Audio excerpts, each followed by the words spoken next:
Okay, stats kids, we are on section 9.1 working through two proportions. We did do some notes the other day, so if you do not have this written down, you may need to go back and watch the other video that I emailed to those people who are gone. So you'll need to do that. And at this point, so you should have three papers for section 9.1. The notes itself, which is only one page, it's not stapled. Then you should have a formula sheet, which is a homework assignment, but you should only be able to do 1, 2, and 3, okay, from that sheet. If you don't have those done, you need to catch up on those 3. Don't worry about doing any of the rest of them. We're going to put this paper to the side for a little while, and we're going to work through the homework assignment. It says 9.1 review, but it's the one that has the bell curves on it. There's 5 problems. That's the homework assignment that we're going to be working through today. And you'll only have to do the first 3. So if you want to go ahead and circle those now, 1, 2, 3 is what you're going to do. And I'll tell you the method that I want you to do off to the side over here. Okay. But we'll talk through that here at the end of the notes. Okay. The other day we started the notes here and kind of identified some variables, looked at this formula, and found that it was a really big, long thing. And in fact, there's like another formula that you have to do before you do the formula. So P bar is our pooled proportion that we have to calculate before we even calculate the test statistic Z, okay? They do also have this little piece up here in the formula that's P1 minus P2, and we talked about the other day about how if we are assuming from our hypothesis that P1 is equal to P2, then P1 minus P2 will always be 0. So you can kind of just like get rid of that part in the formula because that will always be 0 if we're assuming that it's equal to, which we always will be. So you're just having to do this part, which is still really ugly, but plugging stuff in. We have a P hat 1 and P hat 2 because we have 2 proportions now. We have a P bar and a Q bar. We have an N1 and an N2, okay? And we kind of listed those off to the side for this example. We just did that part. We calculated the test statistics. So if you want to go back through and look through these, we have P bar 1 is the Connecticut rate. And again, we're talking about the rate of, or the percentage of cars in Connecticut that only have a rear license plate versus the percent of cars in New York that only have a rear license plate. So we're looking at like almost 12% in comparison to 2%, okay? And what we're trying to say is like, are those two things equal to each other? And 12%, if we're comparing that to 2%, I'm going to say that that's probably not the same, right? Sometimes we can get away with like 11 and 12% being close to the same, but I'm going to say that we're probably going to end up crossing this one off and circling this one, okay? But we're going to use our calculations from the other day to do the p-value method and the critical value method using the same data, 2 different ways, and then I'll tell you what to do for homework. So this is the only example that we're going to finish today, and then tomorrow I'll send you a video on the confidence interval method. We'll do that on the backside here, okay? So p-value method, critical value method. Here we go. We went ahead and we calculated this z-score, the z-value, the critical value for our data. And this was my p hat 1, which came from this guy, our p hat 2. And then our p bar was this, q bar was this, p bar was this, q bar was this, divided by n1 and n2. And we calculated all that stuff out. And I'm going to cross this one off. That's what some of the people got. But I think the z-value is actually 7.173, okay? We will only use 7.17. We'll only go out 2 decimal places because that's all your chart goes to. Now, we're looking at z, and normally I'm thinking in my brain, like, z only goes from -3 to 3. So why is this at 7? And it's at 7 because look at the 2 numbers we're comparing, 12 and 2, right? 12% and 2%. This 7 should go ding, ding, ding, probably not close to each other, right? Like 7 is a way, way, way extreme value, okay? So let's go down and label on our bell curve, and we'll see how this fits into play. Because we have equal to, we're doing 2 tails. And we have an alpha value we didn't write down here, but they're saying it's right here.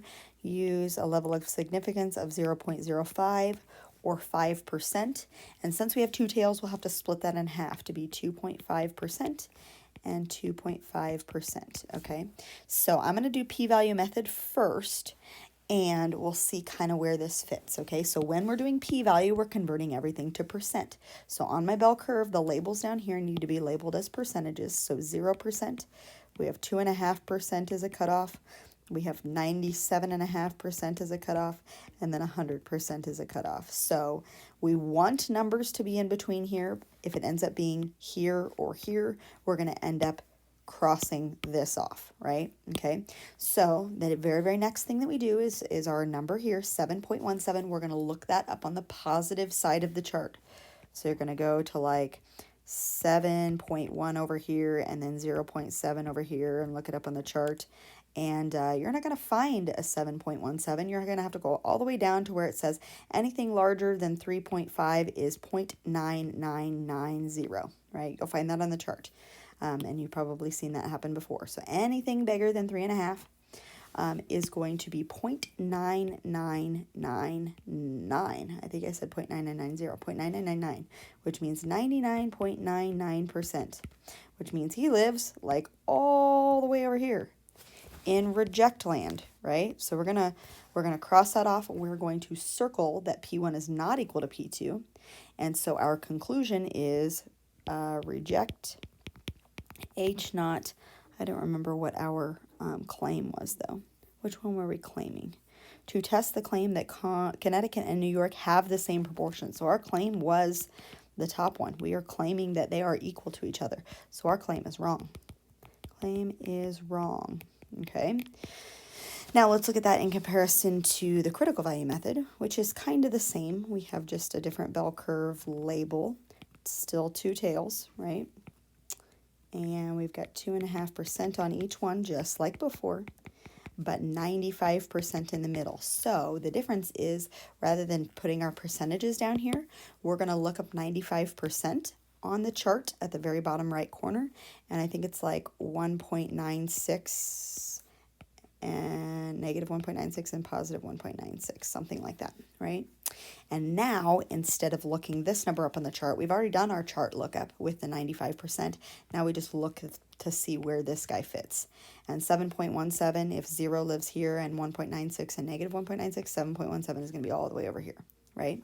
Still the same conclusion. We reject H naught, and our claim is wrong. Okay, so it's doing exactly the same thing. It's just like, at what point do you look up on the chart? Do you look up the 95% on the chart? Whoop. Or do you look up the 7.17 on the chart? And that's the difference for p-value versus critical value, okay? Just like we've been doing before, you know this process. It's just getting to that point with a really, really ugly test statistic. So be careful when you're typing that into your calculator. But before I go down to the homework, let's talk about our conclusion here. Conclusion, because in this chapter, we'll be focusing, C-O-N-C-L-U-S-I-O-N, yeah, I spelled it right. We'll be focused on, like, what does that actually, like, stand for? Like, what does that mean? So if we are saying that the percentages are not equal to each other, we are saying that Connecticut and New York don't have the same percent of rear, R-E-A-R, license plate, I-C, license plate, cars. Like they don't have the same percentage of cars that only have rear license plates. Connecticut is larger percent. Okay, that's what that means. So they don't have equal rates of cars that are only utilizing the rear license plate. Okay, Connecticut has a much larger population of cars that are using only rear license plates instead of both of them. Okay, so that's our conclusion. That's what that means. Okay, you're going to be asked to find some of that information down in your homework assignment. Okay, again, don't look at this thing yet.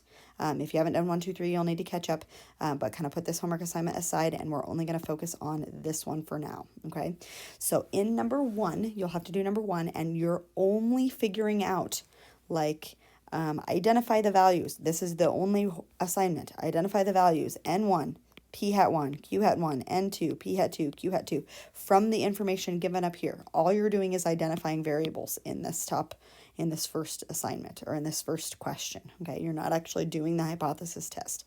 So just identify your variables. Okay, number 2, you'll have to do all of those same things again and identify your variables, but you'll have to do the whole hypothesis test and do that using the critical value method. Okay, so that's the second method that we did.